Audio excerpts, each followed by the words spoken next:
Salute, welcome. Gosh, this last call guy, he's a lazy slob. Can't even record a monologue for the show. What the hell? I don't know why you guys even tune in. I don't know. Anyway, welcome. I really am glad you guys are all here. Super appreciate it. Starting with my lovely co-host in life and partner, Netter of Netters Network. How you doing, my dear? What you sipping on? I am doing well, and I'm going to go on camera just to show this pretty drink that my husband made for me. Mm-hmm. What is this? It's a whiskey sour. Look at that. He even made like a flower. Yeah. Isn't that pretty? It's a drunken cherry, cushioned in an orange. Of course, whiskey sour is with 2 ounces of whiskey with 3/4. I'm trying to get this so it's not so much of a glare. 3/4 simple syrup and lemon juice. And how is it? You said it was pretty strong. I tasted it early. Let me taste it again because now it's been sitting.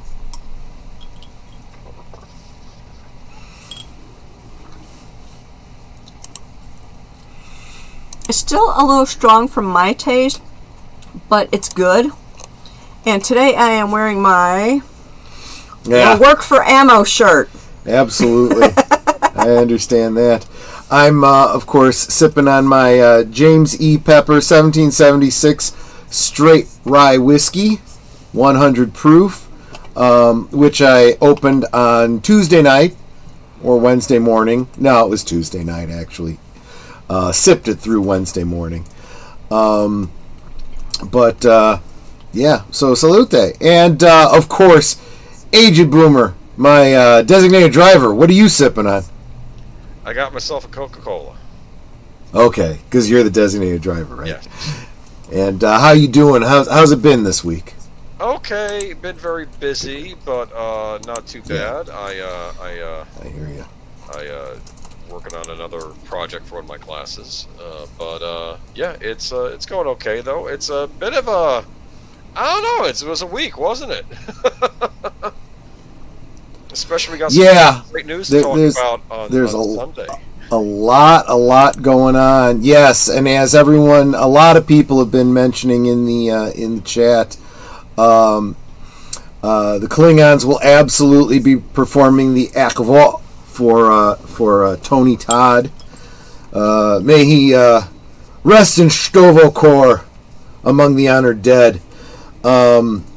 69 does not seem like nice. Yeah, it is nice, but it seems kind of young. I don't know. We don't have a cause yet. Hopefully he died in glorious battle. Let's go through and say hi to the chat, starting with Matt Anui, who was the first other than Netter.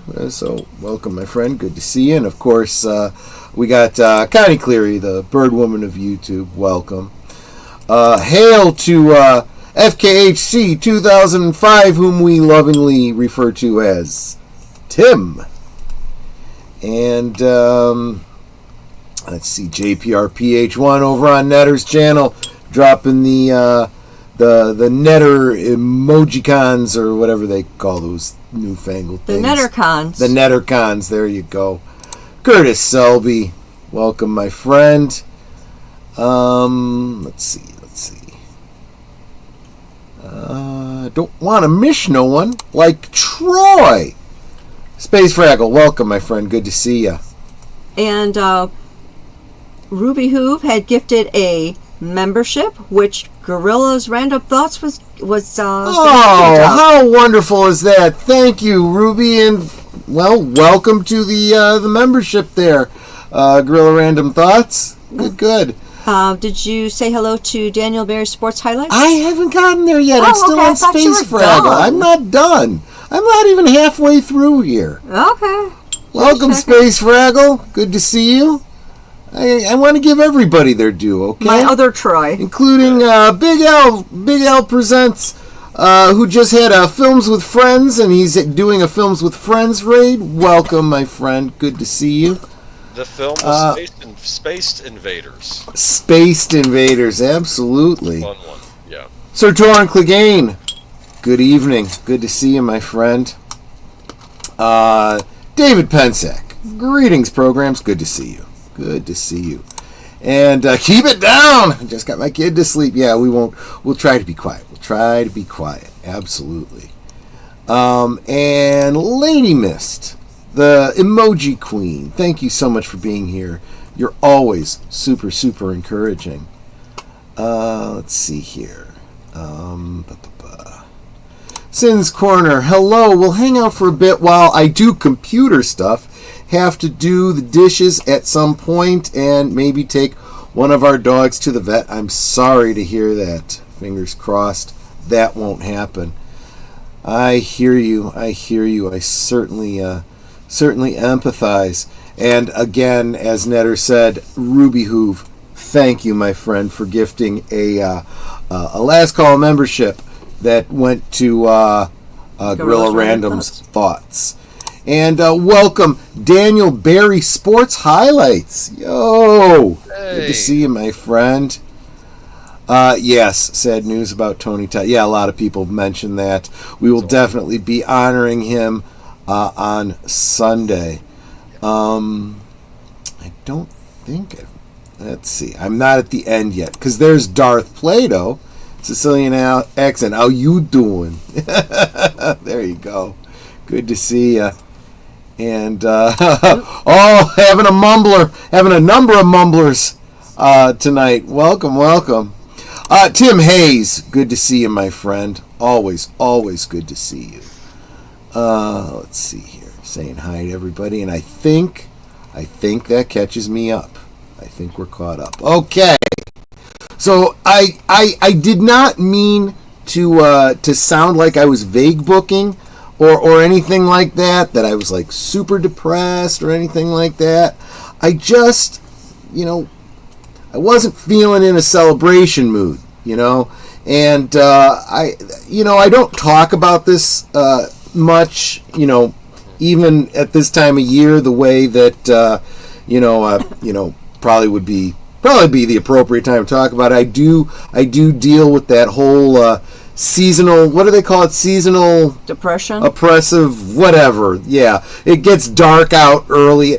Honestly, I really feel like the whole thing is this spring forward, fall back thing. If it was a gradual, normal thing, I think everyone would be just fine with it.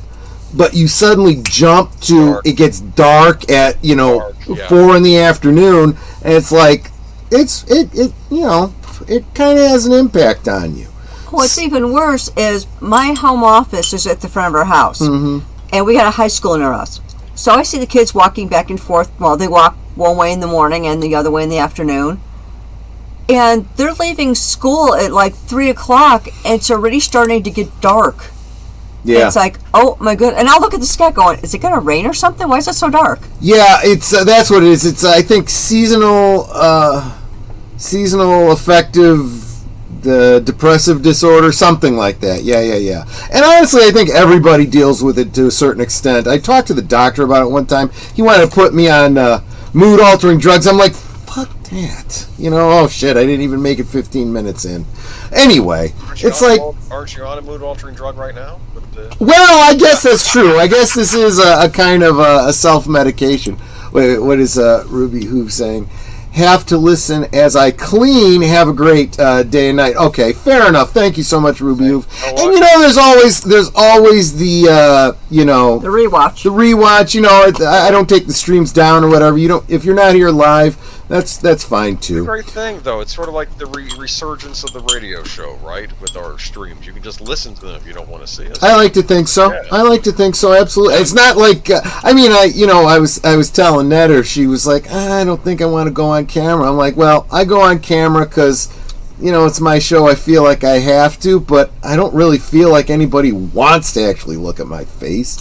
Well, it's like last night when I had John Doe Juggalo on as my guest on Thursday Things. I was telling him in the green room, and I don't remember if I said it when we were live, but I had a total brain cramp because it's been that kind of a week. We've been doing a lot of running around, like after work and stuff. And so we went and took care of some things after work on Thursday. I got home, changed into my jammies, wash my makeup off, and then about 20 minutes later, I'm like, I got to stream tonight. So it's like, I'm not going on camera then. So I'm not going to put my makeup back on. That is an interesting... See, are you sure about that, Gorilla Random Thoughts? Because I am a mostly live stream channel. So how was I able to make it to my watch hours, my 4,000 watch hours? You know what I mean? I don't know. They do, but it's delayed. It's like, yes, actually, it's like a week that's the other point. Keep in mind, look at your analytics. There's the up-to-date, like actual watch hours, and then if you click on the monetization thing, it's like a week behind for whatever reason. Thank you so much, Nate. Super appreciate it. What's everybody sipping on? I myself, yes, partaking in a mango lemonade cocktail made by a local distiller. Yeah, well, always buy local if you can. Netter is having a whiskey. Whoop, where'd it go? A whiskey sour that I made her. I'm having that 1776 rye that I opened on Tuesday, and the designated driver is drinking Coca-Cola. And thank you so much, Space Fraggle, for the super sticker. The super sticker of... It's a fox that says #1. There you go. There you go. That's on my channel. Because And- Troy loves me. Yes, yes. Both Troys love you. And Darth Plato's having water, which is good, because that keeps the headaches away for sure. Water is good for you. Everyone should drink water. And Gorilla Random Thought says, I looked at antibiotics for Tuesday because I had 173 people come in, and when I specifically looked at the streams watch hours, and it said 0.3 watch hours, and I know 5 people were there all 7 hours. Yeah, so that's part of my struggle this week is, I'd been saying for a week now, we're going to have a celebration tonight. I hit my 4,000 watch hours. I got my, AdSense, monetization. Netter has gotten her basic monetization with the memberships and the super chats and all the things. Somebody just dropped a super sticker for us, so you guys know about that. And I was thinking about it today, especially after something Netter said last night. It's not really my place to set up a celebration for her. Let her have her celebration maybe on Thursday night at her leisure when she's ready to do it on her channel. As for me, the more I thought about it, I don't feel like there's really anything to celebrate with the AdSense level. It's literally freaking pennies. I mean, when they say AdSense, it really is cents. It's pennies. When I look at what I make on a 2-hour stream, it's change. It's less than $1. Yeah. I'm looking at my eligibility and all that stuff. So, it's showing my data as of November 3rd. So, it's a minimum of 5 days behind. Yeah. Because it's showing I have 3,202 public watch hours. And I know Troy has had me going 24/7. So, I should have a lot more than that. Yeah. But those are not live. Those are Memorex, so they should absolutely... And I know they absolutely do count. Netter Smile always cheers Troy up. That is absolutely true. You are so right. And in fact, there you go, Netter, getting a super sticker from Geek Flag. So you're gonna have to take a look at that and tell me what that is. Give me one sec. That is a looks like a box. There's a word, but the word's too tiny for me to read. Ah, fair enough. I thought it was days behind when it was... Unboxed, I think. Yeah, I think it says unboxed. I thought it was days behind when I was binging netters. Well, it's. I have seen it running up to 8 days behind, as far as what it counts towards monetization. That is the most frustrating part about it. But she made it, and here's the key. She's made it to the 3,000 that she needed to get her monetization, and now she's 200 beyond it. So that means she is increasing on a weekly basis her watch time, which means she will eventually get to that 4,000. But again, I'm sitting here feeling like, AdSense, what good is that?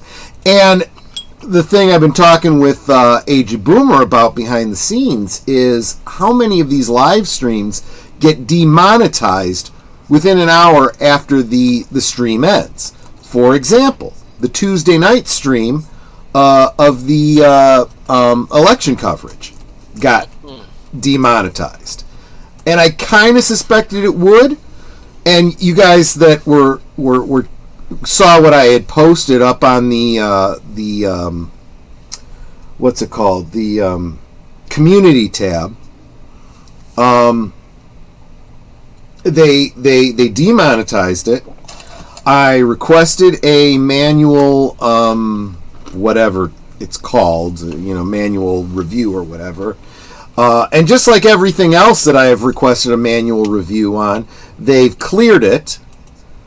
But I don't really make any ad dollars, the days after the stream. I make anything I would make on it, any AdSense that I would make on it would be during the live stream, right? When you guys are watching, if you get hit by a commercial or something like that, I'm supposed to get a penny or two out of that. And if they demonetize it, I get bupkis, right? And okay, we reviewed it. We'll remonetize it. Well, nobody's going back and watching election reviews now. We already know who the president is. Take care, Sin. Thanks for stopping by. Gotta carry our fur baby to the vet. Let us know how everything goes. I hope everything goes okay for you guys. Yeah. Take care, Sin. Well, have other YouTubers dealt with these things too? Did they get around it at some point? I like this. Try an experiment, Troy. Try doing a video where you cry about Harris's loss and see if you get any demonetized. That's actually not a bad idea. I can't bring myself. I have acted. I do have acting experience, but there comes a point, Turn the crocodile tears on. Come on. Yeah.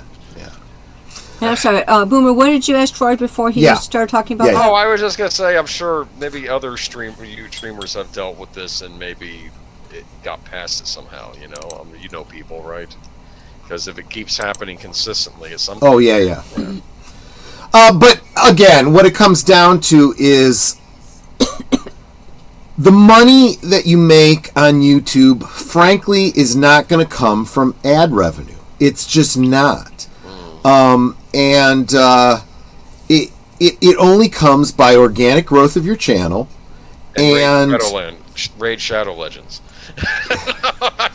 I don't even know a thing about sponsorships or anything like that, but it comes from the super stickers and the memberships and all that. That's really, when I tell you guys are the ones that make this happen. I mean it literally.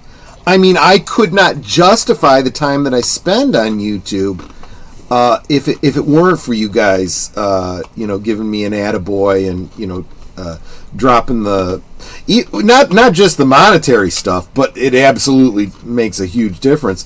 But the thumbs up and the sharing the stream out and telling other people to come in. Look, I've had in the past year a lot of organic growth. Not specifically because you guys shared out streams so much as because y'all are coming here and watching and hitting the like and whatnot, other people are seeing me being suggested in their streams, and they go, oh, this guy's talking about Twin Peaks, or oh, this guy's got a regular Friday show. Let me go check him out. And because I've been asking some of you guys that are becoming new regulars, and I'm like, hey, did someone invite you over, or were you on some? No, yeah. In fact, even what was it just last night? John Doe Juggalo was saying that he found out about us because of the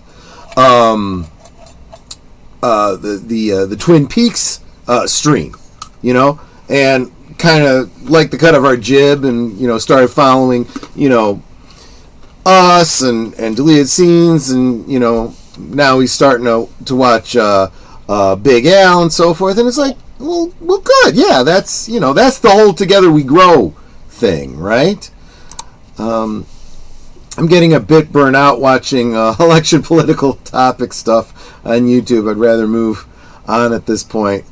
Yeah, but like I was saying on Tuesday, Tim, it's kind of my sports ball. I don't do sports. I kind of dig politics. So I love the exhilaration of the win, or the agony of defeat and so forth. But that's just me. I know that not everyone is like that. I totally get that. I couldn't conceal my happiness. I'm not that good of an actor. Yeah, there's a point. And of course, hi there, peeps. Welcome, Logical Spark. And speaking of Lady Mist, because you shared on my community tab, I hope you don't feel like I'm, talking about something that, it's not like you were private about it. The community tab is, kind of public.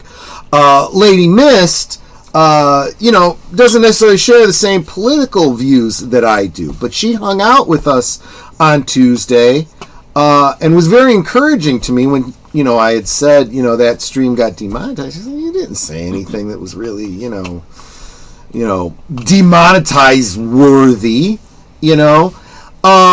and she is a perfect example of what a lot of us are always talking about, this idea of discourse, right? Of not agreeing necessarily politically, but it's okay, as long as you're respectful to the other side, right? I don't dislike Lady Mist all of a sudden because I find out that she doesn't, necessarily support the same political parties or whatever, any more than, I'm a Sox fan, Matter's a Cubs fan. And we're obviously still okay with each other after 30-some years. Don't ask me. Especially since we don't actually watch sports ball. Okay, yeah, we're not really sports ball kind of people anyway. But you know what I'm saying, right? Oh. You don't have to be completely unified in everything as long as you can respect it. And this is the way it always used to be, right? That, well, you're Democrat, I'm Republican. But the assumption is that even if you have different philosophies, politically speaking, you still love your country, you still want what's best, and you still trust in the democratic process, right? And I think so many people have kind of lost sight of that, particularly the people saying, democracy is on the ballot, but by their actions, it's only on the ballot for them if you vote for their party. They want a one-party system, and that ain't a democracy, people. That ain't how democracy works. Troy, the way YouTube does what gets monetized and demonetized, I feel, is unconstitutional, and YouTubers need to unite and hit them with a class action suit. Well, this would be the time in the next few months to try doing that. Well, here's the thing. It's completely constitutional because private company, right? They can set whatever terms of service. Are they a publisher or a platform, though? That's the thing. That has nothing to do with constitutionality. That has more to do with you can't have it both ways, right? And I think that really does need to be addressed. And there also needs to be an address of how terms of service works, right? for example, you work for a company and you accept a job for a specific amount of money, for a salary, right? You know up front what your responsibilities are, and you agree that I will fulfill those responsibilities for this salary.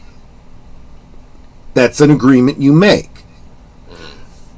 Your employer does not get to automatically add more responsibilities and not negotiate your salary again with you. Because you had an agreement. That's what I agreed to. That agreement is done if you're going to start trying to get me to do someone else's job. If you're not paying me more for the added responsibility, that's a breach of contract. And what it needs is some consistency. Absolutely. And terms of service have to be the same here. So right now there's a specific lawsuit going on right now, right? About and it's employment law in California court, right? A certain actress is suing a certain production company because they fired her over her political views, but they did not fire people of the other political persuasion. Look, you have to be fair in the way that you treat your employees, right? You can't do one for one and not the other, right? And when certain other celebrities are coming out with very hot takes, it makes it very difficult to justify some kind of fairness, and that's going to be a very interesting lawsuit. Same kind of holds true with YouTube, right? You know, you can't go after, because it is like an employment situation, right? There is a partnership. I create content here on YouTube, and I don't even get to make money off my own content until I've got a certain number of subscribers, I've got a certain number of watch hours, I've jumped through this hoop, I've jumped through that hoop, right? But all the while, YouTube can monetize my content, and they get ad dollars for it. And on the Green Machine, sure, it's been monetized from the beginning. He's made more money, not counting super chats and stuff that's here, yeah, but more money on the Green Machine than he has on YouTube. Just for ad dollars over on the Green Machine. Well, I'm not running over there tonight, but just saying. Real quick, let me get caught up on the chat here. Probably, but also best not to overdo it with political stuff, especially when that's the same topic for 8 other live streams. Well, yeah, that's true. I mean, that's true on all counts, right? Because I've kind of tuned out from a lot of my favorite YouTube channels, not over politics, but I'm not even paying attention to the Star Wars news anymore. I don't get me wrong. I love Doomcock, Midnight's Edge, WDW Pro, Valiant Renegade. But when I see a video come up about a new trilogy from Star Wars, I haven't clicked on one of them yet because I don't care. I just don't. I just don't anymore. I'll make you care this Sunday. Well, yeah, we'll talk about it on Sunday. I know you've got an article about it, and when I have to talk about it, I will talk about it. But and Space Fraggle says, this is how I found out about Netters, is because of Last Call Friday night. Yeah, fair enough. Absolutely. By the way, guys, make sure you're subscribed to Aged Boomer. I think he's the one who is getting the short end of the stick all the time. Well, he is criminally undersubbed. Well, we're probably figuring out why, based on maybe certain. Maybe. No, but I'm just happy to help you out for the time being, though. You know, like I said, it's I mean, not for the time being, but you know, just in general. You might want to unite with people like Valiant Renegade. He's unfairly got. Yeah, and something's going to happen. It's got to come down to a class action lawsuit. It's not terribly dissimilar to what we talk about with the SAG and the AFTRA, unions. wanting their fair share of the streaming dollars, right? Right? And I said this. It was the same thing when they started doing syndication and doing reruns.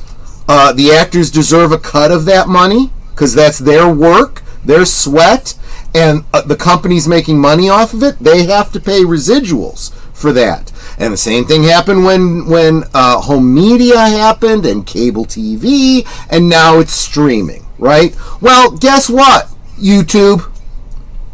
You're going to have to start treating us that way too, and there is going to be a class action lawsuit someday. May not even be in my effing lifetime, but it will happen. I believe that. And Space Fraggle grifted a Netters Network membership. Netter, who got that membership for you? Oh, hold on. My drink is in the way, and I can't mouse very well because I was on yours. Okay. Space Fraggle gifted a membership, and DJ Ronnie G had received it. That is awesome. And it looks like the Potawatomi got a gift membership on my channel, also from Space Fraggle. Thank you so much. Curtis Selby, thank you for the $10 super chat. Absolutely, you are good people. Actually, he gave both of us a $10 super chat. Persistence, I feel, is discouragement too, but we persevere. Absolutely. Can I not just bring it up directly from there? Keep going one day at a time. Absolutely. You are correct, sir. That is the truth of it. But yeah, so that is. Oh, and Dark Woods Presents over on Netter's channel. Welcome. At least I think that's Netter's channel. Welcome. I'll tell you in a second. Yes. There you go. Yeah, so this is interesting. You guys might not realize this. You guys probably know I use StreamYard for the time being to manage the streams. And so I'm seeing the chat coming up from Netters, coming up from Age of Boomers, and from myself. And I can tell you get the little YouTube symbol if it's on YouTube. If it's, on another platform, you get their symbol. I get a little black dot with a chain in it if it's someone other than myself, but then I don't know if it's Age of Boomers or if it's Netters. So I don't like to assume. But boy, anyway, thank you so much, guys. I super appreciate it.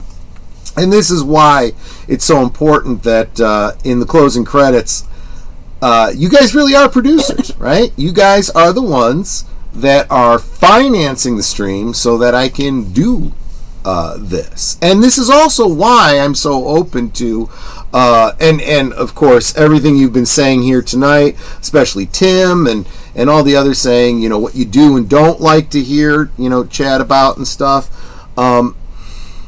I do talk about a multitude of things, so maybe not every week is going to be necessarily your cup of tea, but it certainly is fun to hang out with you guys. It really is. I'm a channel member of yours, Troy, as of this morning. Oh, thank you, Nate. I guess I didn't see that. Usually YouTube is really good at showing the new member in the chat, like new member Geek Flag with Nate knows or whatever, but I guess it depends on how early before a stream it is. I'm not sure exactly how that works. There's a lot of mystery box that goes into trying to figure out how the YouTube stuff goes. And the Clue channel says salute. Last call with Troy Pacelli. Yes, he was gifted a membership. I want to say earlier in the week, or maybe it was last week, and he's been a recurring member. So thanks so much for being here, the Clue channel. Yeah. So if you are digging the politics stuff, the Clue channel is definitely the guy to listen to. He's real sharp on all of that kind of stuff. But of course, like I say, Age of Boomer has his finger on the pulse of the pop culture news, which is why we started the whole Geeky Geezers thing on Sunday. Although, of course, I think you kind of lean into the gaming stuff because, well, you have to, because I don't know anything about it. You know the Sims. Actually, Lester San chime in when we had that article a little while back. Remember? Absolutely. Lester San Jose, Skeptic Tank, welcome. You, wherever you are absolutely welcome, and you are absolutely an encouragement to us.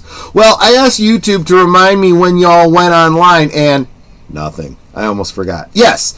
And this was something I was saying, I don't remember if it was last night on Netters Network or if it was Tuesday during the election coverage, but, you know, those of us that do the live streams, we do them every week, same time. So, you know, I'm going to be here every Friday night at 9 Central, 10 Eastern. Netter and Big Al are going to be doing movie streams every Saturday at 9 Central, 10 Eastern. I'm here every Thursday, well, on my channel. Netter's every Thursday at 9 Central, 10 Eastern for Thursday Things. And usually interviewing another YouTuber. Yeah, and even if we don't have a guest, we'll still be here just chatting. Boomer and I, of course, 8 o'clock Central, 9 Eastern on Sundays, bringing you Geeky Geezers, the weekly roundup of geek news. I do the Monday night movie stream at 8 Central, 9 Eastern, Monday night at the movies on my channel. So, yeah, you could just put those down like they were the old-fashioned TV guide, you know, the must-watch TV or whatever. Darth Plato said, remember, Netter is better. Netter is better. She absolutely is. You guys saying hi to each other. That is awesome. And it's what we do. Absolutely. So, Space Fraggle says he's going to hang out over here for a little while. That's fine. That's fine. You want to move around or whatever. That's. Did you say hi to the Clue channel? I did say hi to the Clue channel. Yes, okay. I was building up his channel and saying y'all should definitely subscribe to him, especially if you're into the politics.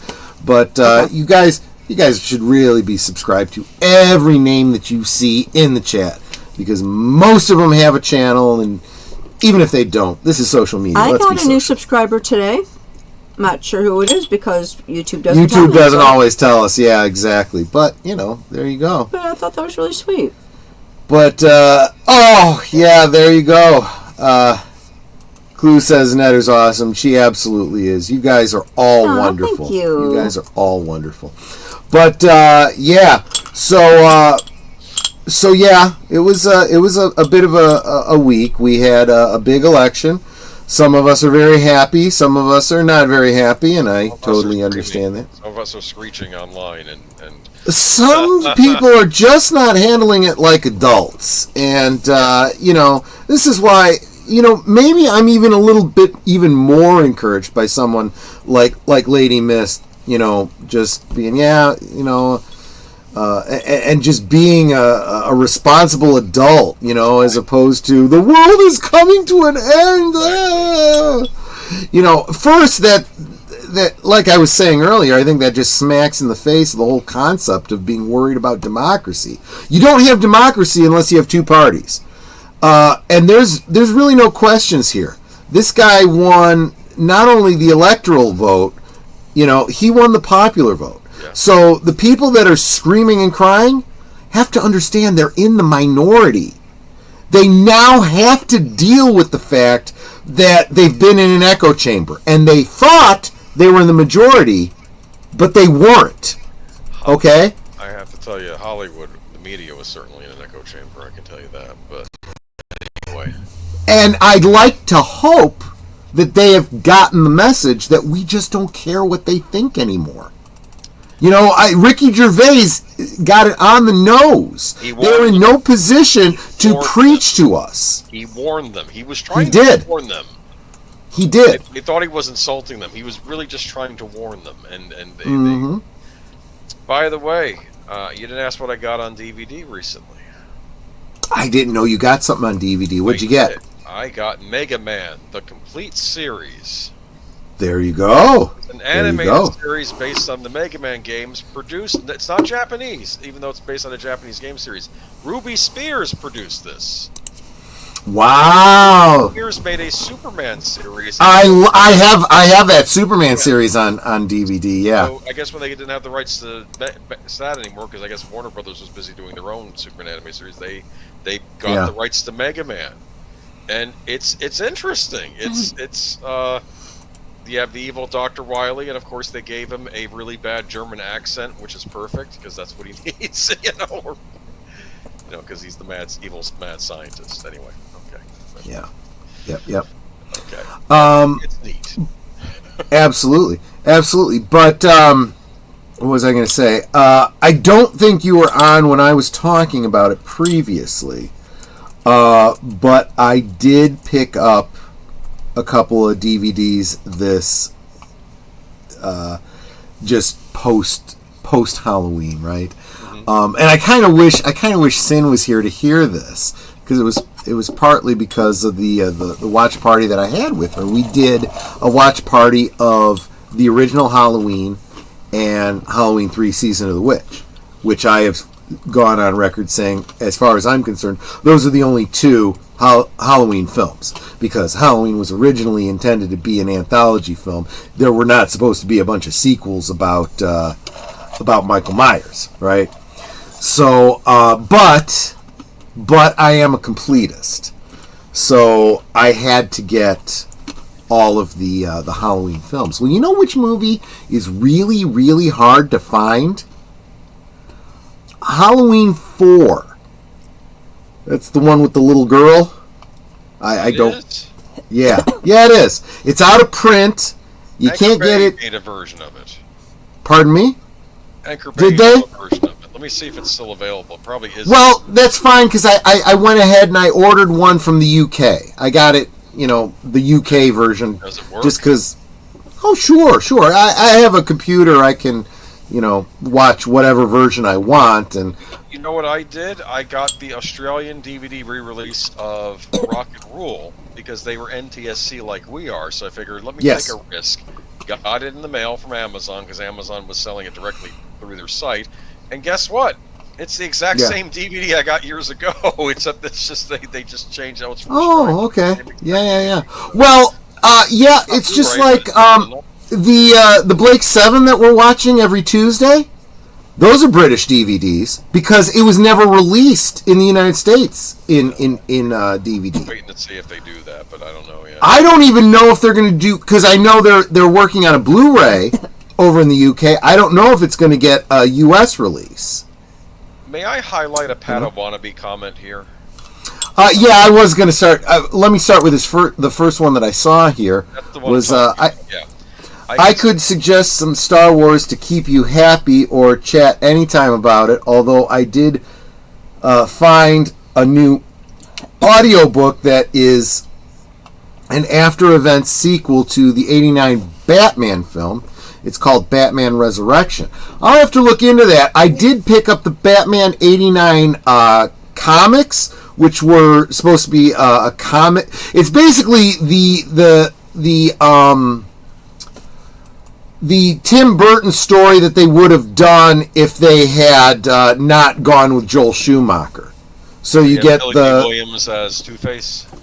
It's Billy D. Williams as Two-Face, and who was it? One of the Wayans brothers was going to be cast as Robin. Okay. So Robin is black in this one. Right. I'm assuming they're. I don't know if the artwork is good enough for me to tell which one of the Wayans brothers it was. So just saying. But that was an original idea they had. Billy D. Williams, underrated actor. I know we know him from Star Wars, but he was in a lot of other stuff too. And I would have loved to have seen his take on Two-Face. I think, because I really did feel like Billy D. Williams, and I'm not Billy D. Williams.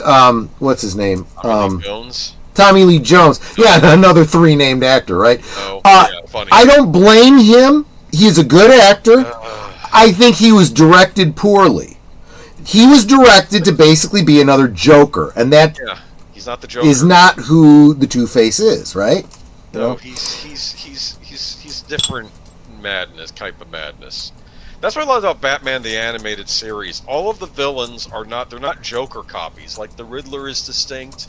Riddler was very plotting and calculating. He wasn't like a Joker or copycat. You understand? He was more serious. Yes. In my internship, I knew a British officer sold. Okay, so lesson identified. Lesson learned, because he knew that that lesson won't be learned. There you go. Exactly. But, and there's a Dega Outlaw. Welcome, my friend. Good to see you. Dega. Always wonderful to see you, my friend. I'm reading more Bond. I started a new Bond book today. Which one are you on now? View to a Kill. It's a collection of short stories. It's him. Starts out. He's in Paris, and he's complaining about Paris and about how after the war they just let all the scum take over the city. And it's like, yikes! You couldn't say that in a novel today. And I'm like, he's probably not wrong. That's the thing. Bond in his head talks shit. Oh, excuse my Yep. language. Sorry, talks Yeah. trash. No, fine. About people and places all the time in these books, and it's just funny. And then he was. You gotta understand, this guy is. He's a hard-boiled kind of guy. He's seen some serious stuff. I mean, ultimately, when you get right down to it, James Bond is an assassin, right? Yeah. So what's the first part of that word? He's an ass. Kind of a detective too, though, if you think about it. Like, not so far removed from the hard-boiled detectives, if you think about it. And some of his mannerisms, maybe. Darth Plato's pointing out that the film View to a Kill is a remake of Goldfinger. Kinda, yeah. Oh. Yeah. But we got another James Bond song out of it. Was that Duran Duran that did View to a Kill? Yeah. Apparently, he did not get along with. They did not get along with the film composer. Did not get along with them. He was angry. Birdman told me about that. Oh. Yeah. Oh, he's doing fine. By the way, I talked to him this week. He's just been busy. We're going to do a Thanksgiving Eve stream though, so that'll be interesting. So Two-Face is cold and calculating, and his other half is brutal and to the point. Yeah, I see. I've seen a number of different takes on Two-Face, specifically in the comics, and I can't remember. Was it in Was it in the Long Halloween, or one of them? I can't remember. Where they focused on the Harvey Dent point of view, and he was kind of an ass. And it's like, well, of course, he's a lawyer. What do you expect? You know? I have to warn you, Ners Network, if you haven't read my book yet, I found some issues that the editor missed. Huh? Makes me very glad I'm not part of that publisher. Yeah, fair enough. Right. Yeah, that's frustrating. Yeah. It's like, what do I pay you for? You know, Yeah. It's like, my gosh. Exactly. It's like you can a look friend of forward- ours who was actually on Troy's channel, Yeah. Chad Bednar. Chad Bednar, yeah. He had written 2 books in his vampire series. And as I was reading one of them, I'm like, you have a continuity issue here. In this one portion of the story, like the chapter before, you have the main character wearing loafers. And then in the next chapter, where he's still in the same scene, he's still in this bar area, you suddenly have him stopping to tie his shoe. You don't tie loafers. Yeah. It's like, you didn't have to put that detail in, but since you did put it in, you need to be consistent. And I'm sorry, Hollywood, just because it's fiction doesn't mean you can make crap up as you go. Right. And change the rules. Canon matters, okay?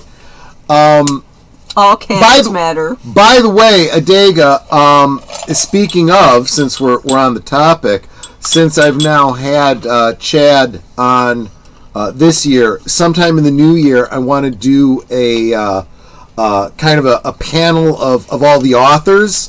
So get you back, get Chad back, some of the other authors that I've had on, just to talk about self-publishing, the publishing industry in general, your books, how you're doing, and all that kind of stuff. So just want to give you a heads up and let you know I'll be in touch with you about that. But Darkwoods Presents says I published my own book. So Darkwoods, why don't you, if you get a chance, get Netter the deets on that, and let's see if we can't talk some more about that.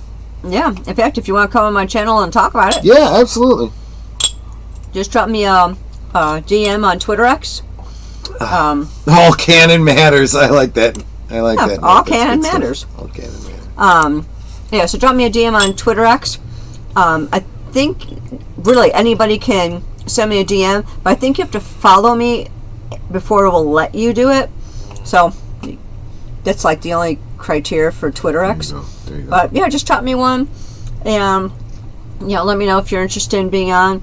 If you want to be on in the near future, I have an opening on December 5th, December 19th, and then I'm into the next year. There you go. And Netter? Yeah. I'm broken. Where is it hiding? Okay. It's in the freezer. Because I need cold. I'm almost broken. Oh, let me taste. I didn't actually take a sip myself. I need your cup. Oh. I kind of took the fruit out so it wasn't going up my nose. That's probably the way to do it, yeah. Oh, that's tasty. I told you. How high? Let's go about halfway. I'll sip it over the next hour or so. View to a kill plot. Villain wants... Go to the first first one. Goldfinger's plot is a villain wants a hoard of gold, blows up Fort Knox with a nuke, and causes his gold supply to corner the market. Okay. View to a kill. Villain wants a hoard computer chips, destroys Silicon Valley with a nuke, and corners the market on his supply. Or Superman 3. Villain wants to corner the market on oil, uses computer trickery to waylay all the oil rigs from all the competitors so that he can corner the market on his supply. Thank you. It's pretty common stuff. We had a stream. Boomer and Retroblasting and I were talking about how we would really love it if they would just reboot James Bond and go back and do a faithful adaptation of the books, and they would have decades of story there. They'd have some books are going to be harder to adapt than others. But I'll say this: I've read them, especially in. I'll tell you what. Well, you might have to look, because not everything's going to. Some things down. That is part of adaptation, and sometimes, look, even our favorite authors, when they do like these series of books, some are better than others. So maybe you got to punch up some of the others, right? Like Diamonds Are Forever. No, that was a bad Bond novel. Some people would argue with. I'm actually on camera, Nate. That's why I said her. No, we have to do a part 2 of that stream because we only did the first half of the movies. But I was waiting to see if they would finally just make an announcement. What are you waiting for? Maybe you're retooling it to maybe not make it suck, hopefully. What was the, you guys are talking about all the movies that are... This Sunday I'll be talking about, too. Okay. You guys are talking about all the movies that are adaptations or remakes of other stories. Yeah. What was the story... Wasn't... Oh, I'm trying to remember. Never Say Never Again was a remake of another Bond story, wasn't it? It was a remake of Thunderball because Thunderball, that's what it was. The rights to Thunderball were owned by 2 different people. Like they were able to do a remake because of some loophole. The biggest problem with a lot of these franchises is the whole splitting the proverbial baby problem. I've been arguing for a long time that it was very transparent what the problem has been with Marvel, right? Because it was, the film rights were owned by Universal, Sony, 20th Century Fox, Disney, and Disney's been trying to get them all under their own umbrella.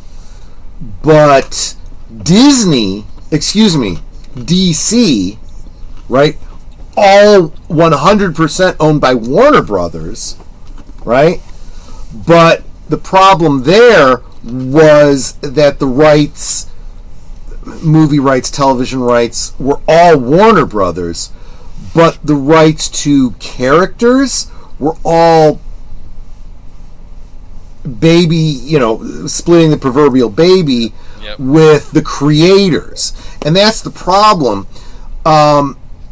If you own a franchise, okay, and this is just your average fan giving the average,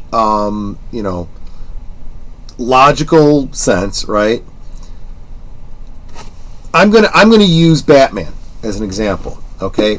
Warner Brothers and 20th Century Fox had a argument of rights over the Batman TV series. The TV show, the Adam West Batman TV series, the rights to that television show were owned by 20th Century Fox. The rights to Batman as a character were owned by Warner Brothers. And for the longest time, you couldn't get the Adam West Batman on DVD, Blu-ray, nothing. You couldn't get toys, you couldn't get t-shirts, you couldn't get nothing. Most of my life, they did not have toys of the Adam West Batman. The Mego Batman to me in my head and the Mego Robin to me in my head were the Adam West and Burt Ward Batman and Robin. But in full truth, they weren't. They were the comic book representations. And it wasn't until very recently that both sides realized, you know what? We should come to an agreement because nobody's making any money off of this. And it's better to get half of something than zero of nothing, right? And I think it's getting to the point where they got to start doing that with everybody. Superman has problems like that too. We all grouse about the gay super son and the the clone Superman and the all this other stuff. The changing the costume, getting rid of the red trunks. All of these decisions are driven by them trying to keep money away from the families of Siegel and Schuster. I kid you not. These are not DEI decisions. Well, they use that as an excuse, but that is not the driving force behind these decisions. They are doing this just to keep money away from the Siegel and Schuster families. And it's like, the hell is wrong with you? You're literally going bankrupt and destroying the comic industry. And you're going to be holding an empty sack. You're going to own the rights to a completely valueless product if you don't get your heads out of your asses. Share the money with the people you're supposed to share the money with, you greedy bastards. Just saying. Good point on Hollywood. I watched Sahara again. It's a good movie, but look at what came out that year and forget it. Everyone watched Sahara with Matthew McConaughey, and it's great by today's standards. Yeah. I've noticed movies I watched from the 80s that Siskel and Ebert were wavering on and didn't give thumbs up to, and I watch them now, and it's a lot better than what I'm seeing now. I mean, I can see the flaws, but it's still more enjoyable. Yes. Yeah. Yeah, we talked about it on the Geeky Geezers. They had time on it though, because they had this great storyline where they had it was called the Super Sons, and it was Superman's son and Batman's son, Damian Wayne, kind of doing a modern dress version of a concept from back in the 70s. And it was actually really, really good, and it was doing well, and a lot of fans liked it. But I forget who that bastard was who was in charge of DC at the time. He hated it, and he wanted to completely destroy it, and he wanted to age up Superman's son and make him gay. So they did this whole stupid storyline that involved time travel or something like that, and he comes back and he's fully grown and he's gay now. And it's like, and nobody really liked the character anymore. Fighting for the environment, I think, too. That was another thing. Jeez, I'm just so sick and over it. And this is why. Look, I was watching a commentary about the election the other day, and they were basically saying, look, this election was also a referendum on woke. The majority of the country came out and said, we're sick and tired of the woke DEI bullshit. We really are. We're done and over it. It's not that we're istophobes. It's that we don't care. Stop this, frankly, racist crap. You know, the race swaps and the gender swaps and the just write good characters. You don't have to tokenize people to show diversity. Be actually diverse. The problem is the ones that are doing the DEI are the racists. That's the problem. And I'm not really thrilled with the death of Superman. While it was a good story, Superman is supposed to live like 1,000 years. Did they retcon that? No, they didn't, Darkwoods. I can't remember if we talked about this before, but I'll real quick go into this. I remember what was going on with Superman at the time, and there is a misconception about the death of Superman. So this was a time in DC's history when they were actually doing a good job of synergizing their properties, right? You know how we're always complaining about there's like 12 different live action Batmen, and they're all from different continuities, right? Well, they were kind of starting to have that problem with Superman as well. You had the Superman in the comics, you had the Superman with Christopher Reeve, right? And they then wanted to do a TV series. And they said, you know what? We need to unify this. Superman needs to be the same character. Right. So that's when the Sulkides lost the rights to Superman. The DC took it back. Right. And they said, we're going to do a TV series now. Lois and Clark, The Daring New Adventures of Superman, yes, with Dean Cain and Terry Hatcher. Yes. It was brilliant. But they did it very closely based on the comics. The comics at the time, which was at that time a reboot. They had just gone through the Crisis on Infinite Earths. John Byrne had rebooted Superman. And it was actually a really well done tightening up of some really messed up continuity. Yeah. So they were doing a great job with it, and everything was going lockstep. And they wanted, after a period of time in the movie, in the TV show, they're like, we want to lead up to something. We have this romantic story, this kind of romantic love triangle between two people, right? Clark, Superman, and Lois, right? And they're like, we want to take this to its natural conclusion. You can't do this forever. The whole Lois Lane not being able to know that Clark is Superman and whatnot. We should progress that storyline. And the comics were like, yeah, that's a good idea, right? So they wanted to do the whole, she finds out, they have a little bit of strife about it, and then by the end of that storyline, they end up married, right? And they wanted it to happen in the comics at the same time that it happened on the TV show. So, yep. But the problem was, the TV show ended up on a long hiatus because of an actor's strike, or maybe it was a writer's strike. I don't remember which. And then they were getting all angry. You can't do the wedding, and the comic book writers got mad. And the comics were like, we're all set to do this.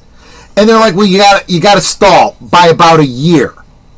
What are we gonna do for a friggin' year? And this has kind of become comic book history legend We don't know if this is true or not, but it is said that somebody in the writer's room said, why don't we just kill Superman? And he meant it as a joke. And everyone was like, we're listening. And he's like, And then they started brainstorming it. And that's where you got the Death of Superman story. But it was over the course of a year. And it was very well done for the fans that were paying attention. You got the Wrath of Superman.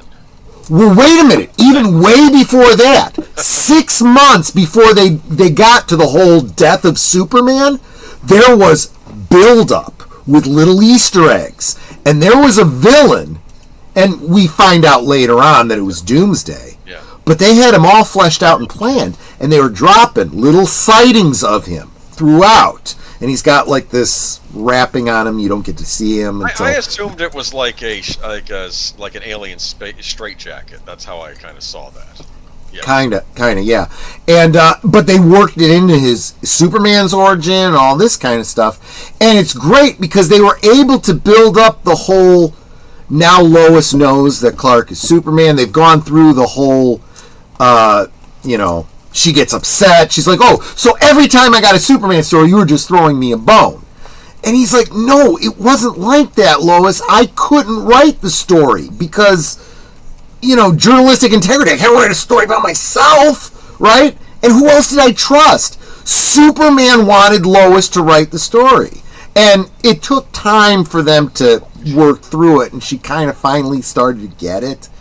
When she's like, okay, Clark and Superman were always the same person, and this is why it went that, it worked out. But then it's like just when and he proposes to her, and they're getting ready to get married, and then Doomsday, right? And they made it a big deal, and he's kicking well, you guys have seen the cartoon. The cartoon version was actually a great adaptation of the comics. It wasn't perfect, but as the cartoons tend to be, they tend to take a very complicated continuity and simplify it in I think a positive way. And so they had always planned to bring Superman back. They were just killing time with a big event, is really all it was.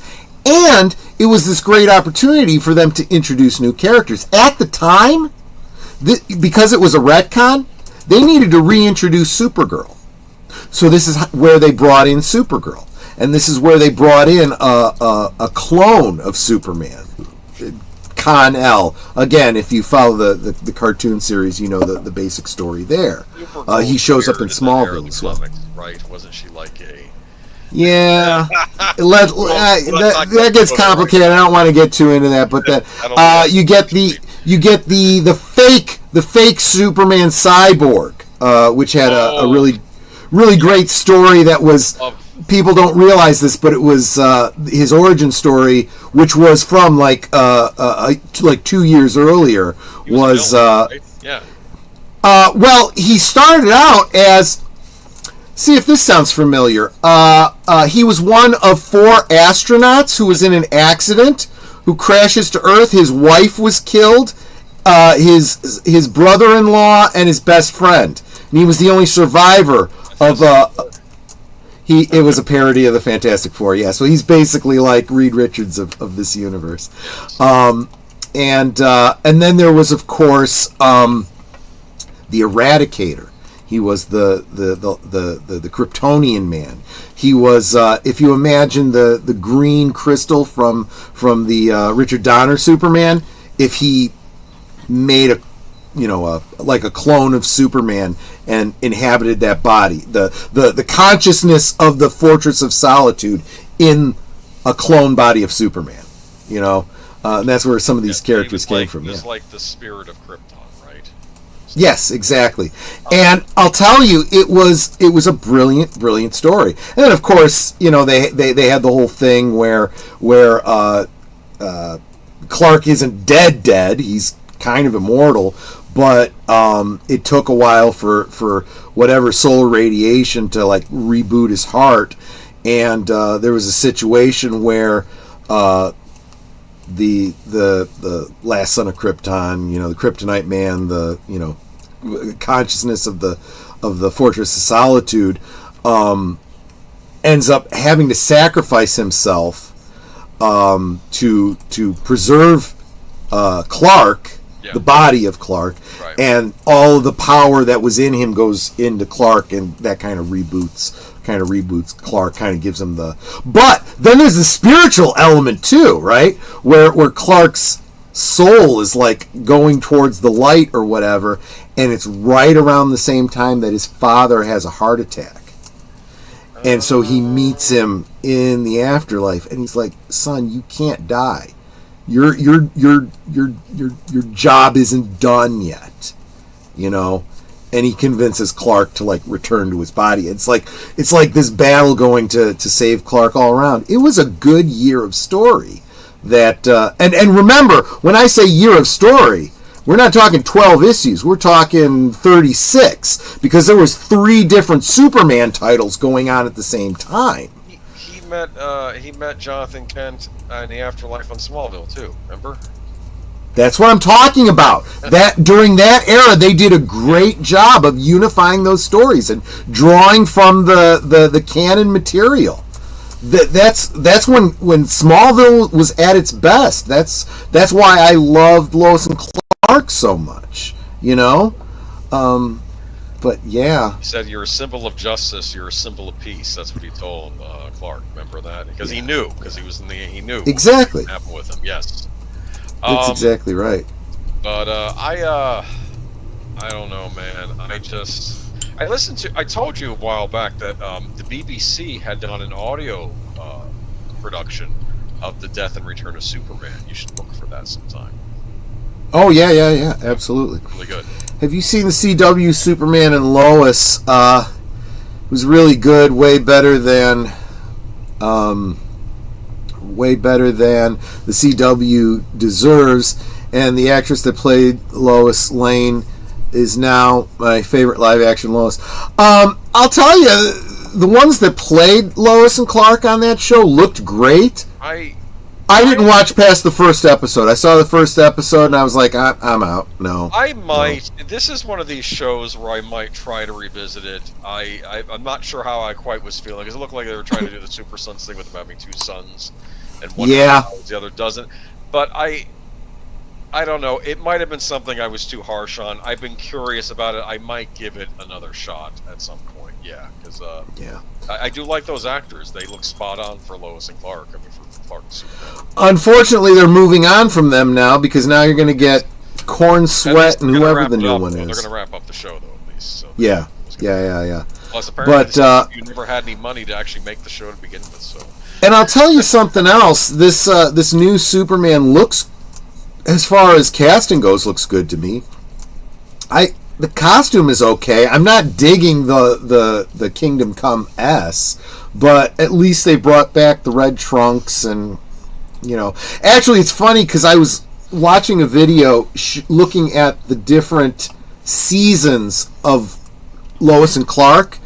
The first season, Superman cape, especially, and the S and everything, was just off on Dean Cain's costume, and by the end of it, it was like spot on, you know. And when I look at the costume in all the material that I've seen of the upcoming movie, I'm like, it kind of looks like the Superman costume from the first season of Lois and Clark. Not great, but let's face it, still way an improvement over the Gunverse, or the Snyderverse, which that was not Superman. Well, I mean, I guess it's more Superman than like The Boys, but I mean, not much. Don't even bring that up. Oh. But Darkwood Presents wants to know how we get comics to show on screen. We have to click on them. How do you get? Oh, comments. Yes. So I'm in StreamYard. And like your comment, I just click on it and bring it up. I'm not actually in YouTube, although I have YouTube open. That's what you're wondering. Yeah. Corn Sweat was cast because he looks like Cavill. Yeah.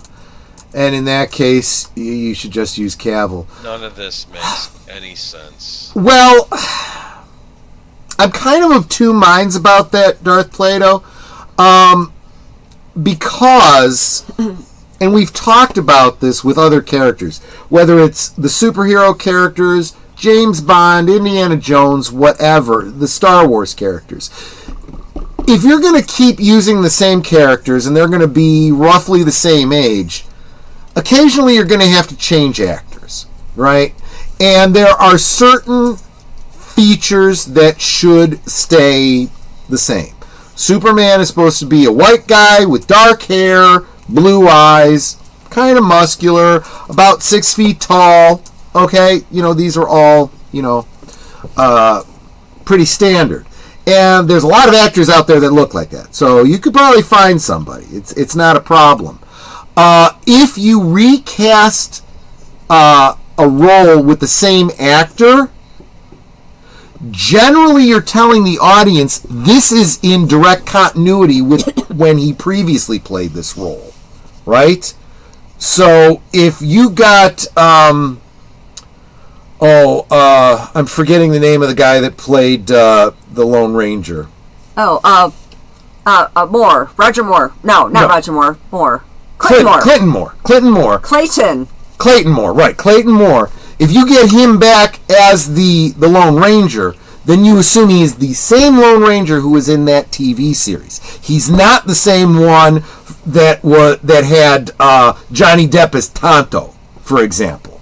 Okay? And this is probably the biggest problem I see going into the Gunverse. Either you make a clean break from the previous one, or you cast all the same actors. You know what I'm saying? There are some big problems with that, I wanted the actress that played Mary Marvel in the last Shazam movie. I want her for Wonder Woman. It's probably not going to happen, but I mean, if you can get Chris Evans, who is Johnny Storm, to play Captain America, you can get Mary Marvel to play Wonder Woman. I don't know why that's an issue. But...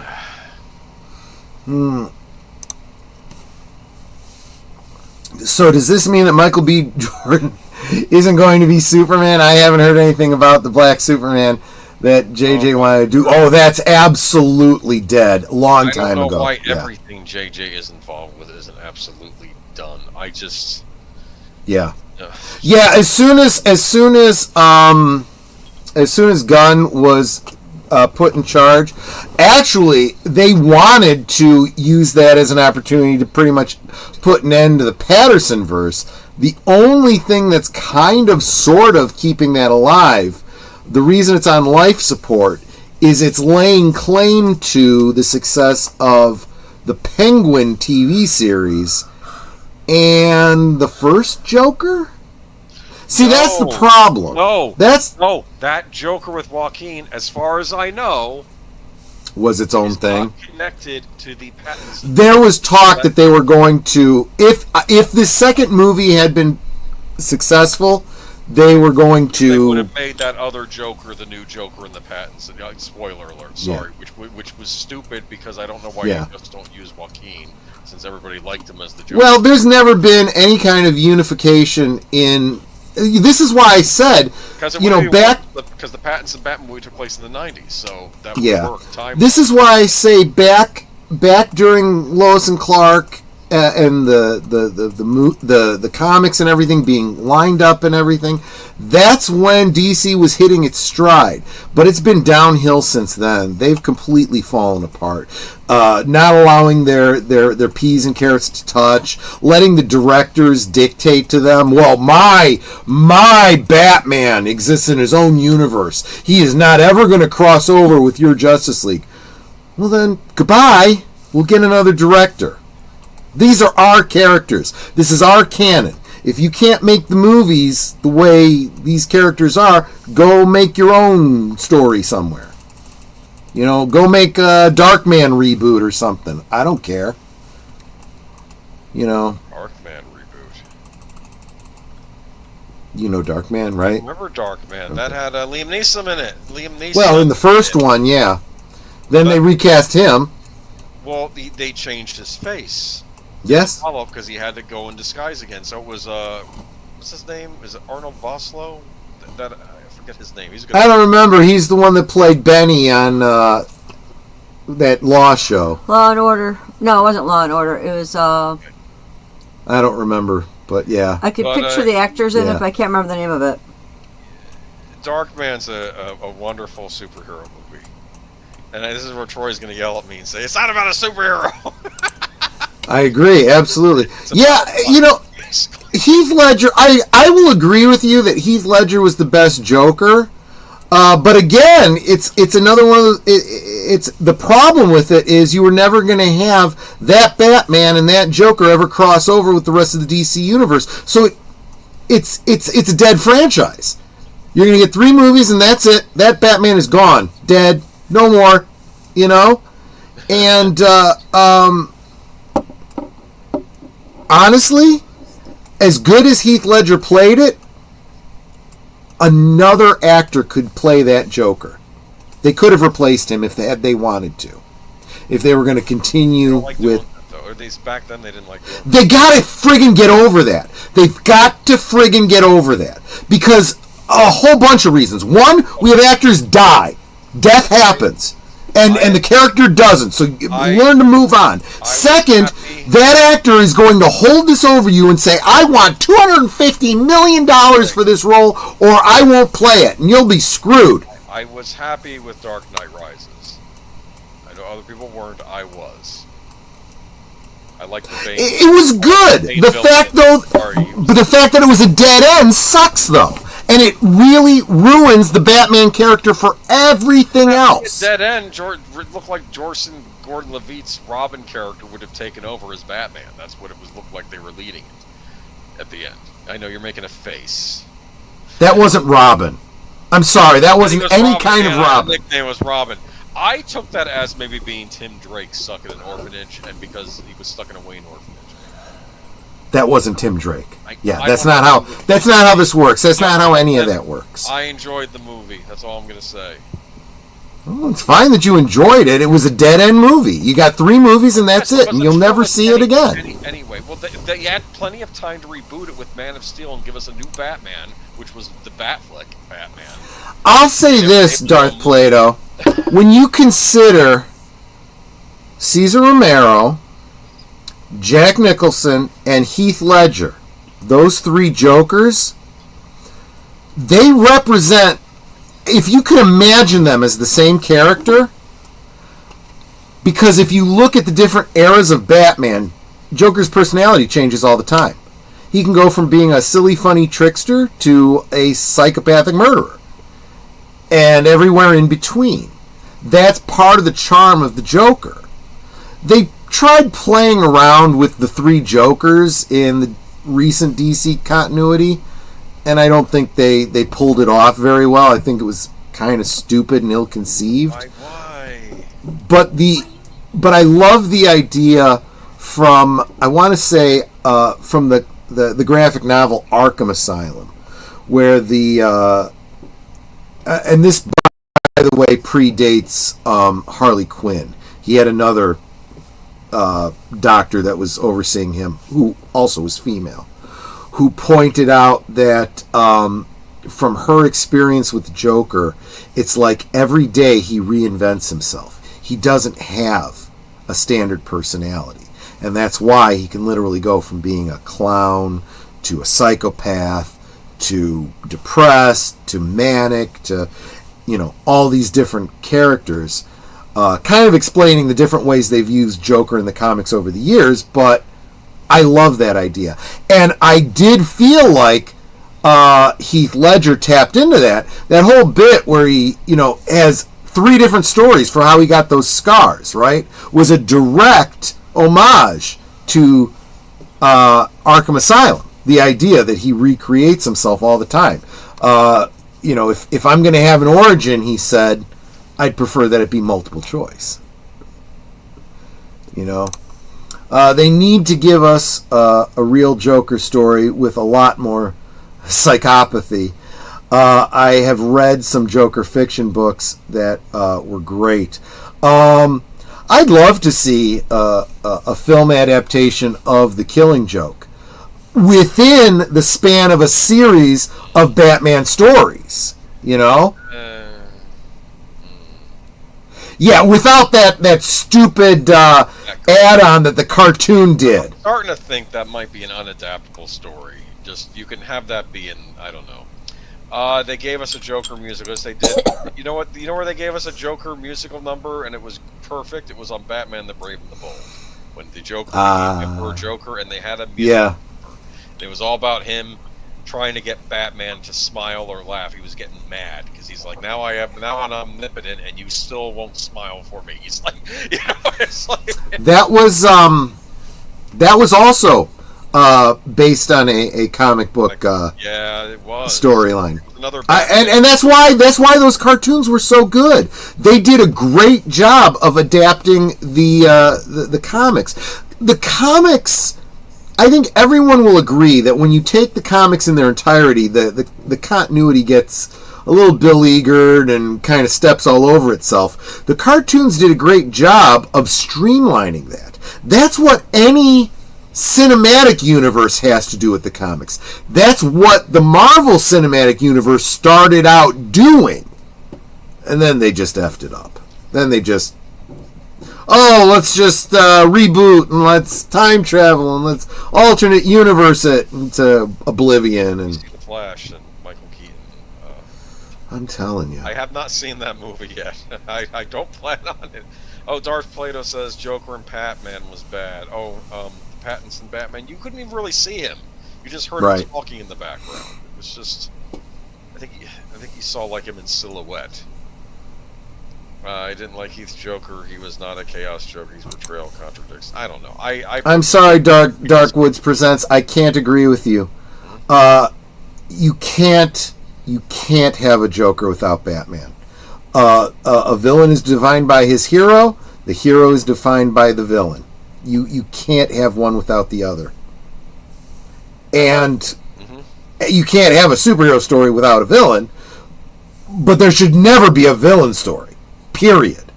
There should never be a villain story. I'm getting sick of this. Not with these. I'll accept an anti-hero story. Venom would have been fine if we'd gotten the villain origin story first. I've noticed other countries and cultures can actually do villain stories. This shows up in European countries, like Italy might it's rather hand at that. I've seen it with Japanese comics. I think it's hard when we do it. Yeah, you can have Batman without Joker because you will have a different villain in his place. You will have Penguin, you will have Two-Face, you will have Killer Croc, you will have the what do you call it, of owls? You know, the Court of Owls, yeah. Yeah, the Court of Owls. You'll have, Bosmeroni or whatever. There always has to be a villain. Otherwise, what the hell is Batman doing? Rescuing cats from trees? Oh yeah, I guess you could have like a Batman Catwoman love story, you know, or if you don't have some other villains. If you want to see a show where Batman does nothing, watch Batman Cape Crusader. I'm sorry. I'm kidding. Okay. Oh, Sin's Corner is here. Back. Oh, welcome back, Sin. Okay, phew, I'm back. Fortunately, did not have to go to the vet. She seemed to be better after throwing up. Yeah. Well, it's not great, but it's good. Hopefully it stays that way, so I did the dishes instead. Okay, fair enough. Yeah, it's like whenever my cat was feeling under the weather, I'd let him go outside in the yard and eat grass, and then he knew he had to throw up outside before he could come back in. He was actually trained to eat the grass, throw up, and then he can come in. Exactly. And sometimes he would look at me like, do I really got to throw up now? I'm like, yeah, you're not throwing up on the carpet. Exactly. Oh. So he'd actually give me this face. Yeah. And then go, fine. And then hack it up and then go, now can I go in? Mark Daly, welcome. Thank you so much for stopping in tonight. Batman the Animated Series was the gold standard for superhero cartoons. Remember, almost got him. Brilliant. Well, I have to admit, and I know I'm going to get crap from this guy here, I haven't seen it all yet. Own it. I do! I have it! I haven't watched it yet. You can watch an episode a day during your Don't have time. I don't have time. I don't have time to edit the videos and set up the streams and all the other stuff I have to do. This is what I've been struggling with this week. I can't do it. And I told Netter, I said, there's no way, unless I make YouTube a full-time job, I can't make it functional. We're going to do Crime Alley in Washington. I'm kidding. Anyway, though, but what did I want to... But I did feel like the Batman the Animated Series did a lot of things that I think all the superhero stories need to pay attention to. It paid attention to its source material.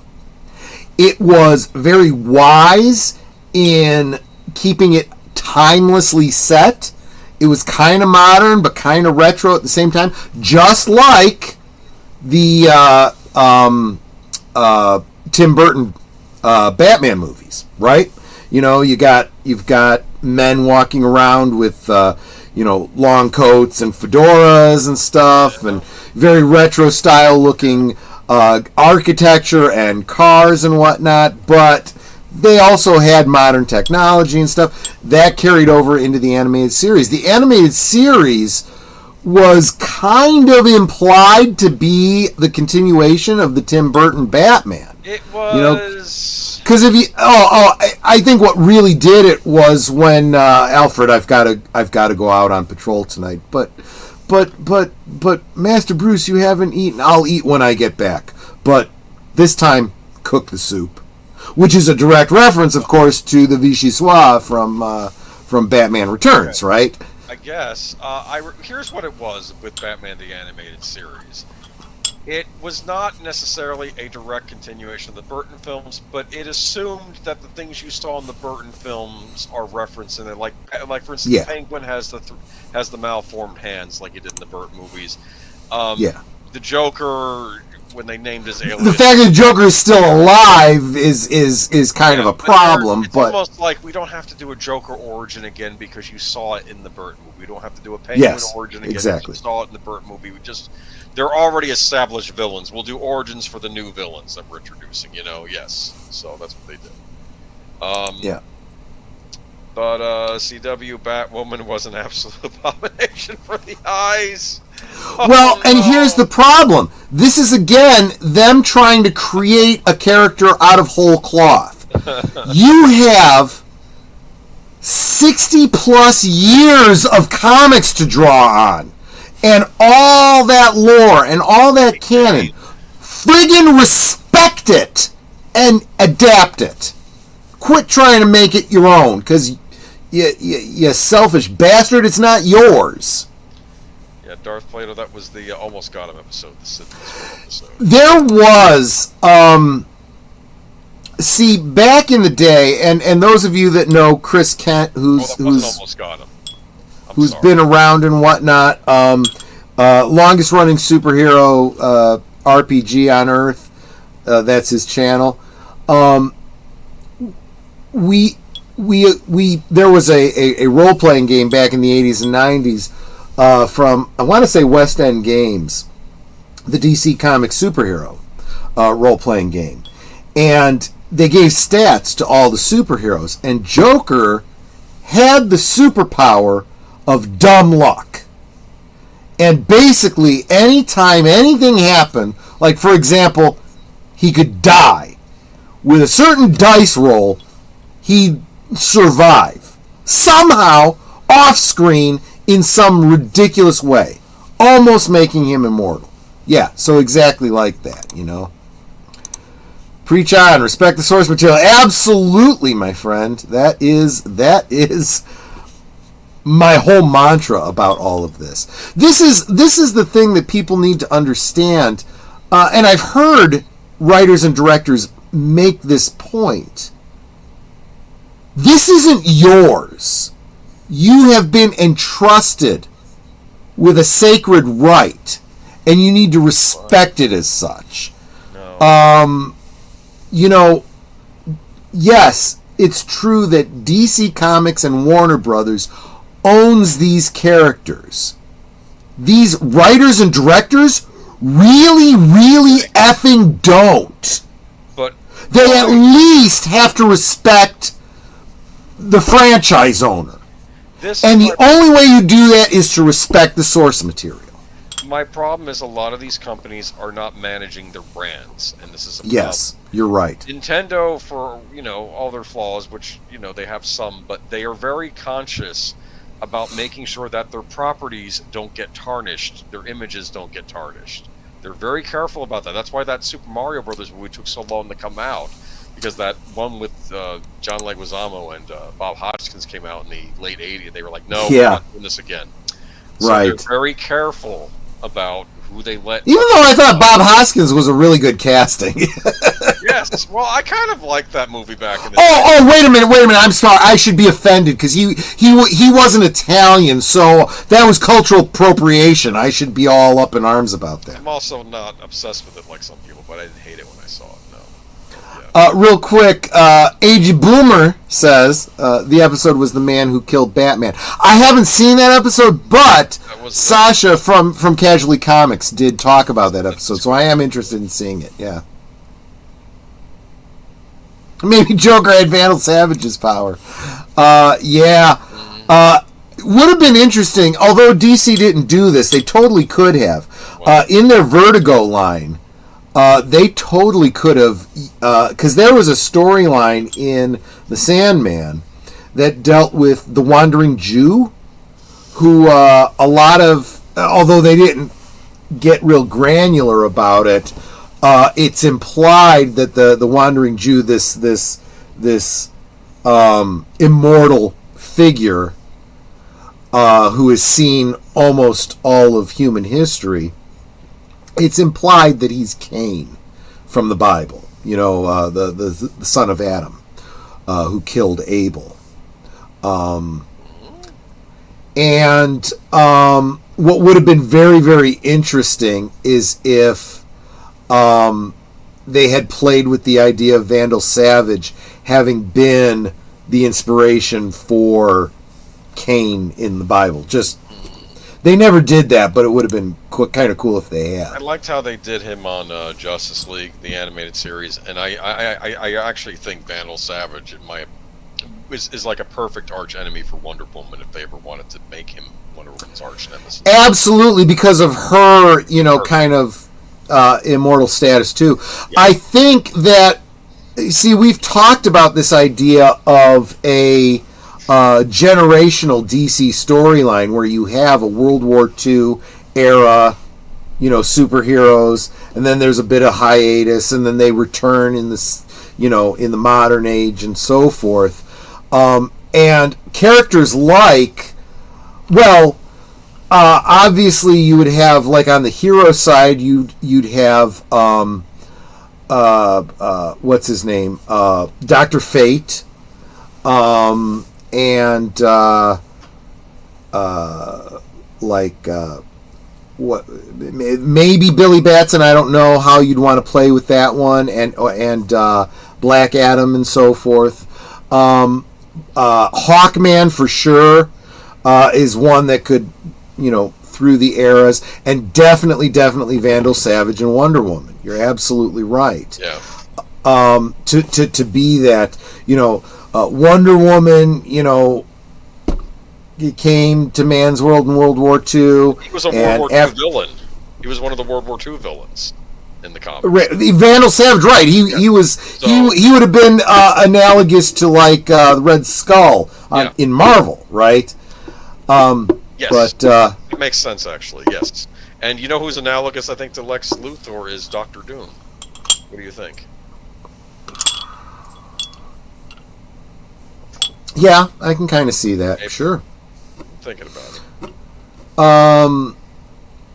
Although, yes, because I've done this with a number of people. So, like, and on the superhero side, you have Batman's analog in Marvel would be Tony Stark, right? Yeah, it's weird, but yeah, that's how. Superman's is hard because you almost have to say Captain America, but their power set is completely different. So if you could combine Captain America, well, Thor's analog would be Wonder Woman. Yeah. Right? I thought for Superman, it was weird when I watched the Luke Cage show on Netflix. I'm thinking he has kind of a Clark Kent sensibility. Kinda. That's true. I could have seen a Luke. I don't know. I don't think it really works 1-to-1. It's fun to do that, but he kind of reminds me a bit. Because honestly, Marvel actually did their Squadron Supreme, which was literally meant to be the analog of. Yes. Yeah. So, not that they ever really took. I think Hyperion was their Superman, and I don't remember all of them, but whatever. But does Vandal Savage predate Flint from the Star Trek?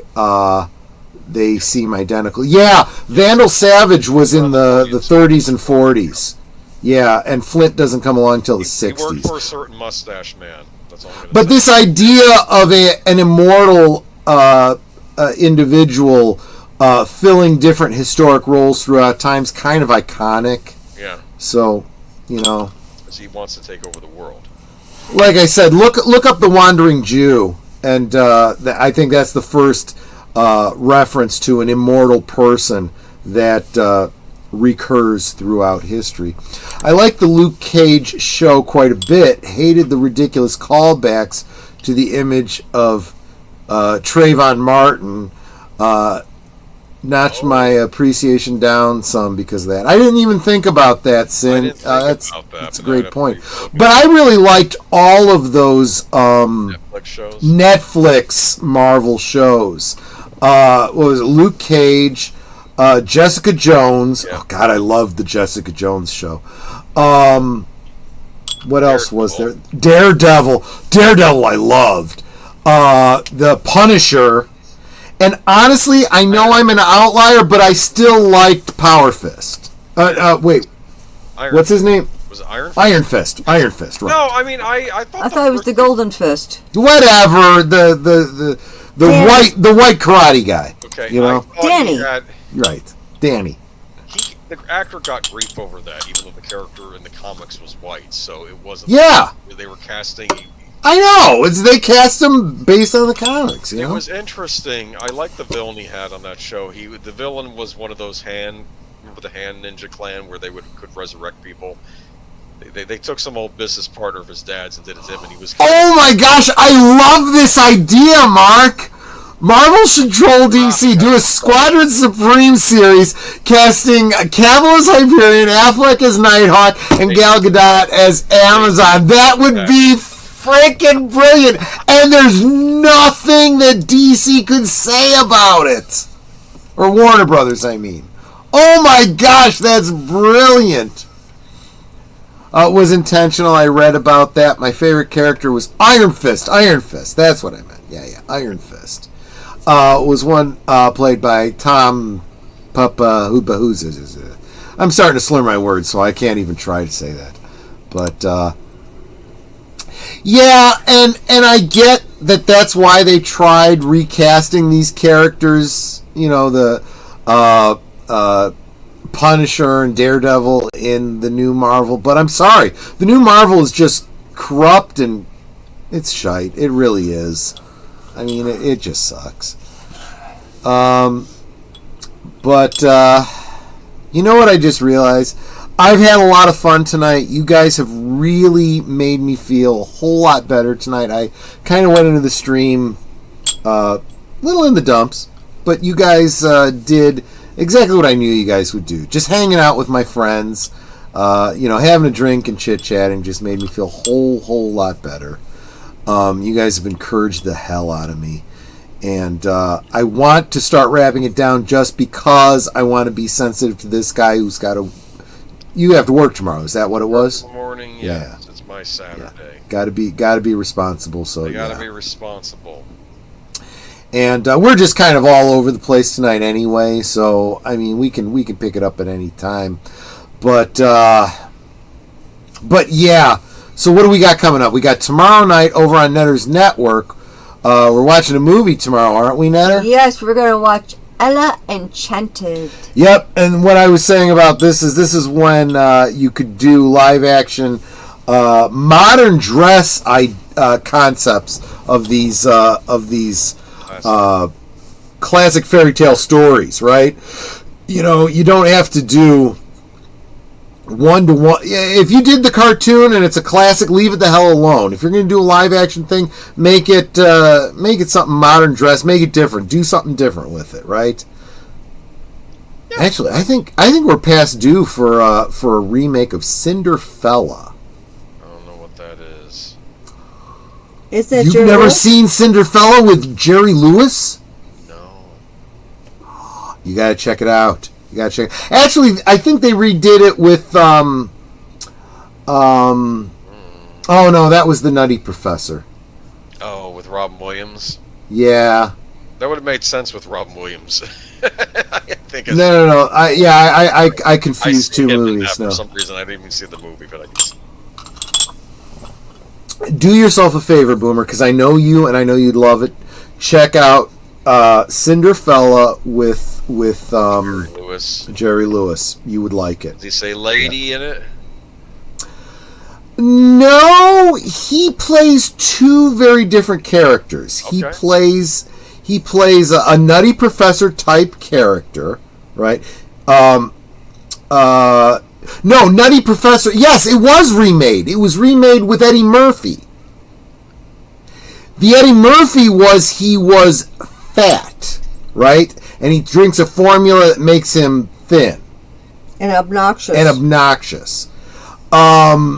With the Jerry Lewis version, he plays a dork nerd, and when he drinks the formula, he becomes a negative aspect of what Dean Martin. Basically, this was him ripping on Dean Martin. Dean Martin, basically. Yes. Yes.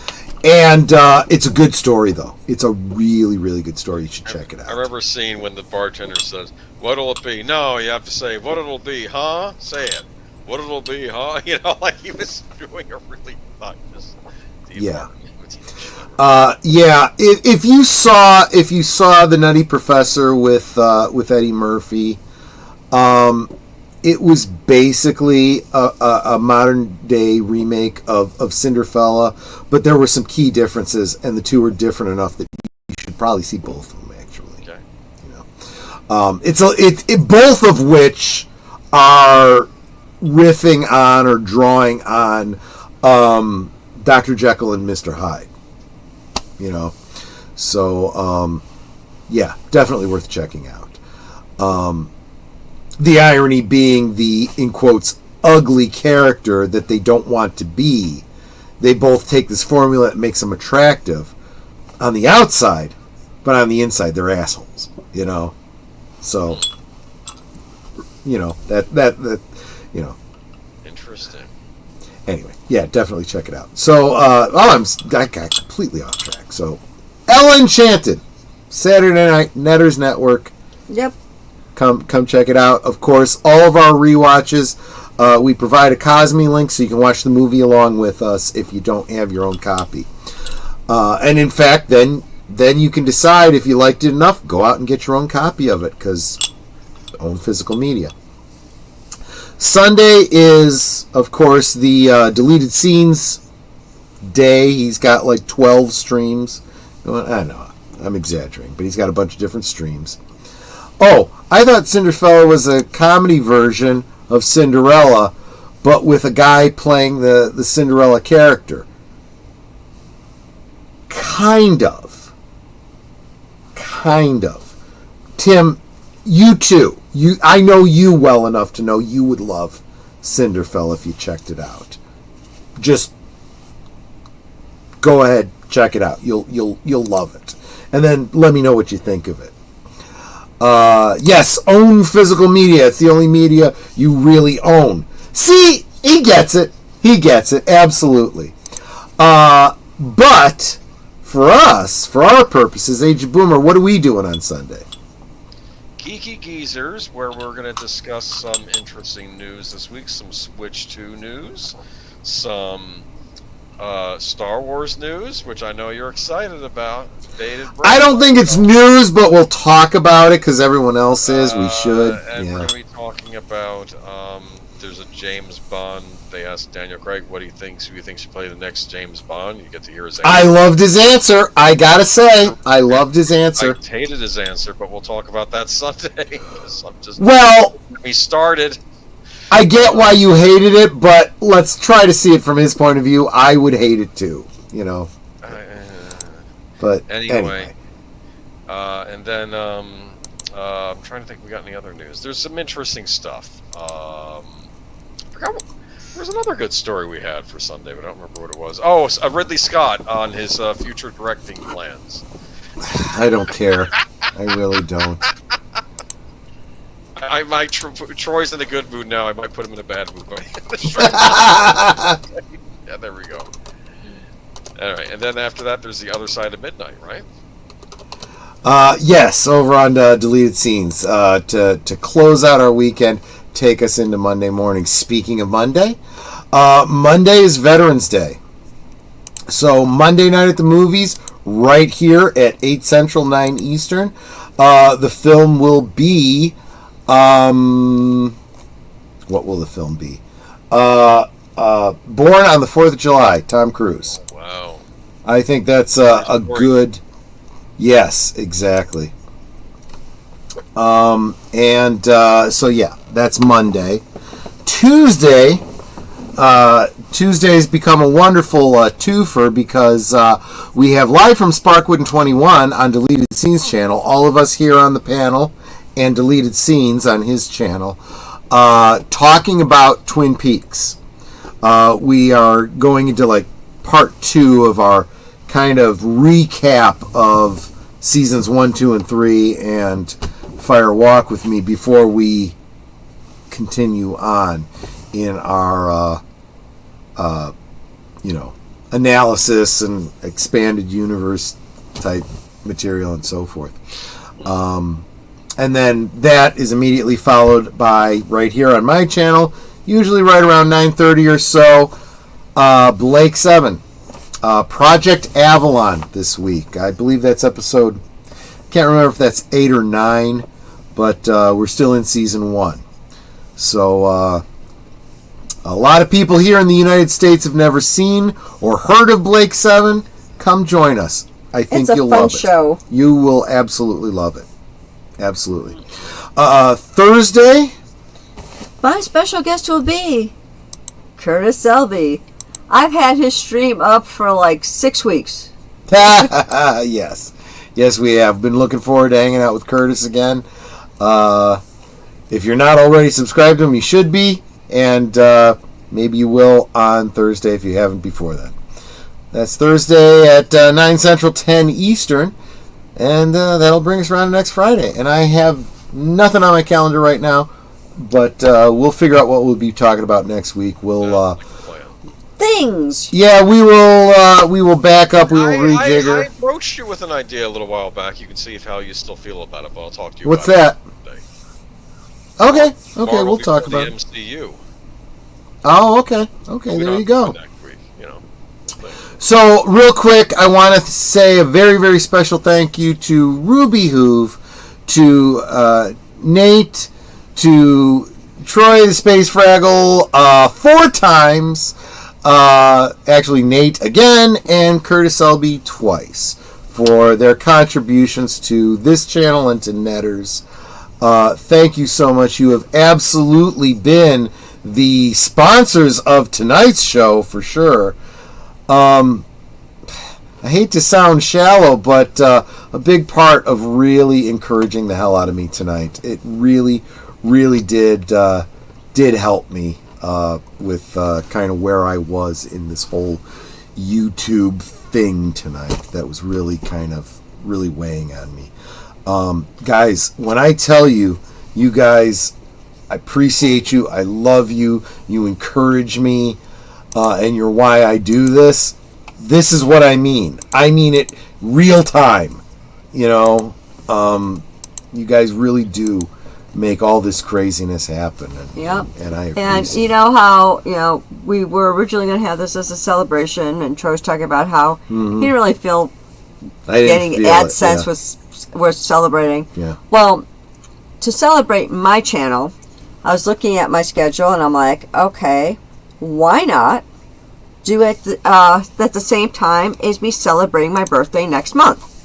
So on December 12th, we will not only be having a Netter birthday stream, it'll be a monetization celebration stream. Yep. There you go.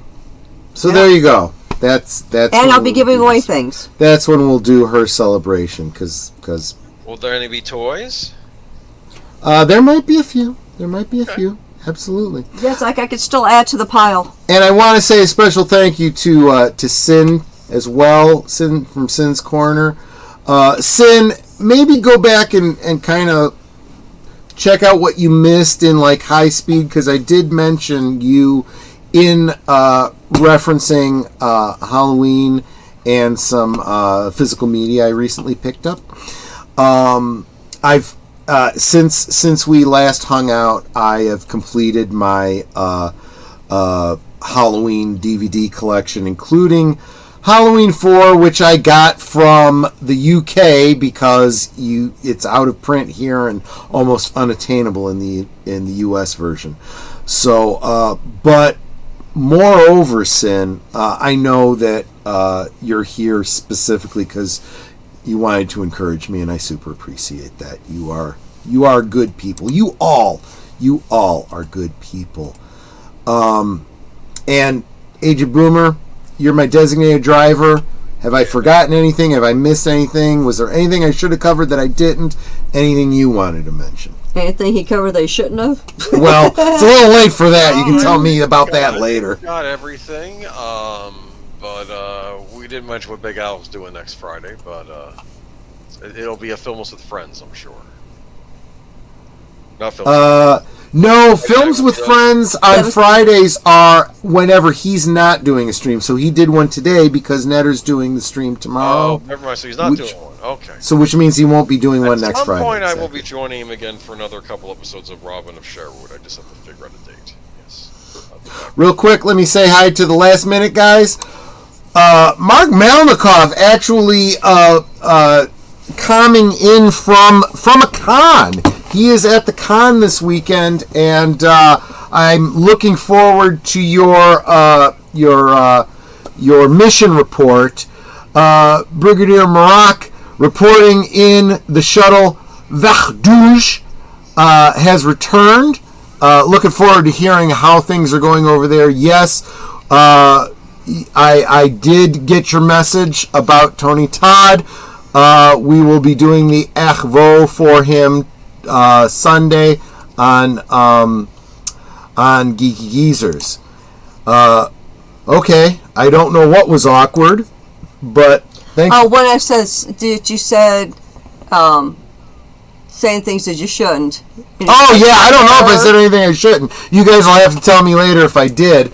Troy, I sent you a message for later. Okay, I'll check that out. Maybe after I sober up, okay? When I can attend to it. Deleted Scenes has something. Action Theater presents Live and Let Die, Thursday at 3:30. Say live and let die. That's a good book, too. That was a good book. Yeah. Absolutely.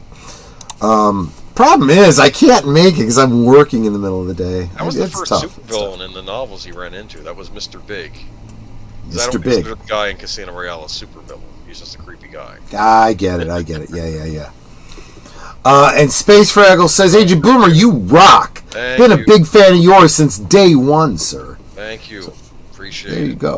There you go. Make sure all of you guys are subscribed to this guy because he is sinfully undersubbed.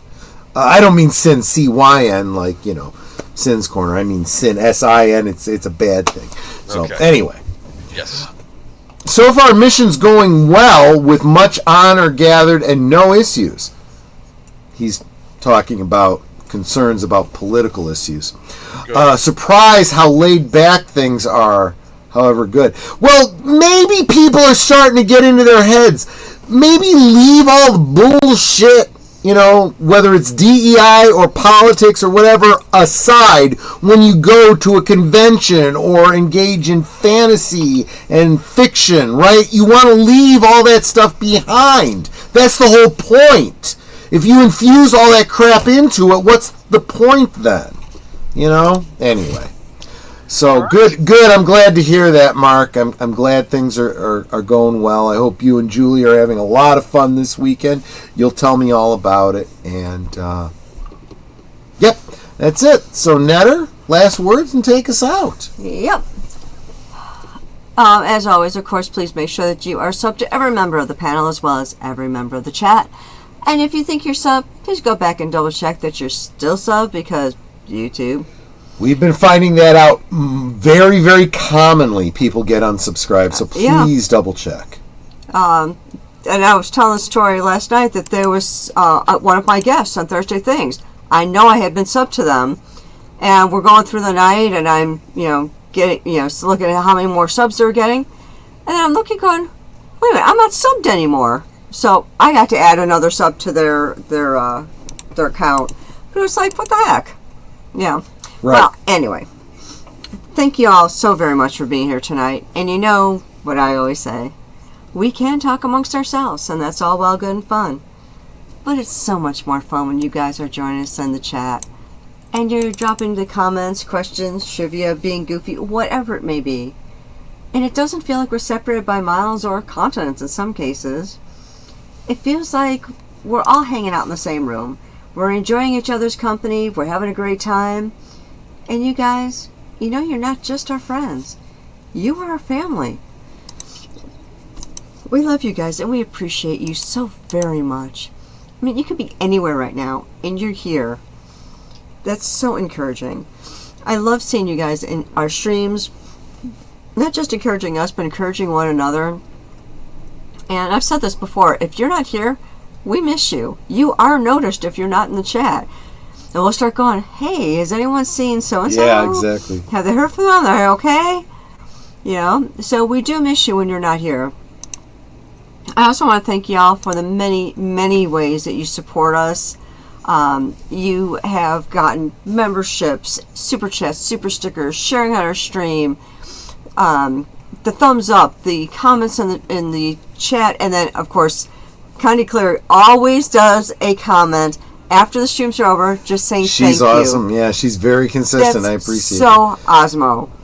JPRPH1 is really good with that, too. Thank you. Yeah, I mean, that's just so wonderful the way that you guys support us. So thank you for being here. Thank you for being our family. And until next time, which will be deleted scenes all day, and then on my channel at 9 p.m. Central, 10 p.m. Eastern for Ella Enchanted. Good night, and God bless. Yeah, I want to thank each and every single one of you. You guys came through for me tonight. Look, I didn't mean to sound whiny, today, but I was feeling a little whiny. So thanks so much for being friends, and being here to just encourage me, because you really did come through for me, guys. Guys, you really are the reason that I do this. I was struggling, but I said I got to be there for my friends, and my friends were there for me, and that's what's going to keep me going. So thank you, everyone. And whoops, I just moved my desk, so that meant I moved my camera. Thank you, every single one of you, and hey, I'll see you on the next one. Take care, everyone. Bye. Bye-bye. Good night, ladies. Good night, sir. Hit it, sweetheart.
Yay.